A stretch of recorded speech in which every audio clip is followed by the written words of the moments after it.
So as we told you last hour, the president and CEO of the NAACP is stepping down. Ben Jealous says he'll leave on December 31st to spend more time with his family. Ben Jealous joins me now live. Thank you, sir. You know, we hear that, I got to be honest, we hear that I want to spend time with my family all the time. And it sometimes usually means someone got kicked out. Right. I'm just being honest. No, yeah, and I just saw you a week ago. You were very happy, and I wondered why. Yeah. And there you go. And there you go. No, you know, my chair asked me when I called her. She said, "Well, is there somebody who's luring you away?" And I said, "Yes, there is. His name is Jack, and her name is Morgan. My son's 14 months. My daughter's 7.5.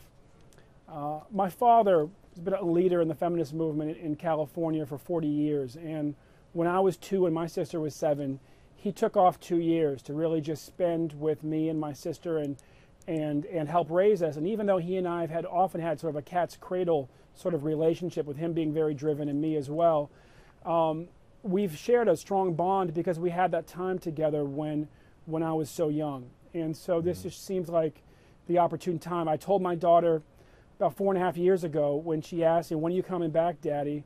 You know, give me 5 years." And I explained to her how important this organization was, how our family had belonged for 5 generations, how I had an important role to take it to the next level. And having done that, there simply was no excuse not to keep that promise to my daughter and be able to spend that time with both of them. we talked a little bit about that when I interviewed you. We did a thing on African American firsts on you, and that was about 4 or 5 years ago when you were first became leader during that time. You mentioned Jack and Morgan. I met Morgan. Jack wasn't around then. But you better mention your wife. You're going to be in trouble before we get to the No, that's well, you know, I'm the only civil rights leader who, when the Supreme Court decisions came down, had to watch his wife on CNN to get the talking points and then go on after her. So yes, I have a very serious wife. Her name is Leah, and you know, Jack was an aspiration then, and he's here now. And there you go. All right, let's talk serious stuff now. The biggest civil rights challenge is still remaining as you decide to step down. You know, look, we are in a real fight on voting rights, and it's likely to be a generational battle because it's being waged against us by people who are, you know, fully cognizant that in 2043 this country becomes majority people of color, and they're trying to hold on to the old order for as long as possible. I would not have stepped down if I wasn't confident that the leadership of John Lewis and the leadership of Jim Sensenbrenner and Nancy Pelosi and Eric Cantor is all going to add up to us getting the reauthorization of Section 4, if you will, excuse me, the restoration of Section 4 handled in the House. The Voting Rights Act, right. Yes, and in the Senate.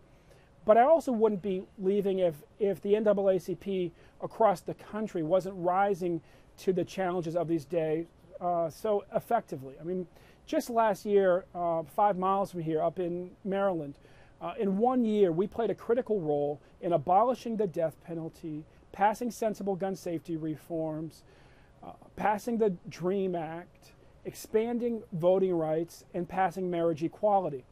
And our folks are doing great work like that across the country. And the national office now, we've doubled the revenues in 5 years, from about 23 million in 2007 to about 46 million in 2012. We have expanded our grassroots donor base about 8 times in that period, from about 16,000 people to about 132,000 people. So we are stronger, we are more powerful, and we are financially more sustainable. So it just seemed like the right time. Listen, I'm up. There's tape programming after this. There's no more show, so I have to run. But I have to ask you, what are you going to do next? If you can do it very quickly for me. Sure. You know, I plan on teaching and really investing my time in training the next generation of people who will lead this country. Okay. Short answer. Thank you. Thank you very much. Good luck to you, and I'll talk to you soon. Ben Jealous, all right. Thank you, President and CEO now of the NAACP, soon to be the former. He's stepping down on December 31st. Thank you, sir. First television interview since announcing that. Appreciate it. Thank you.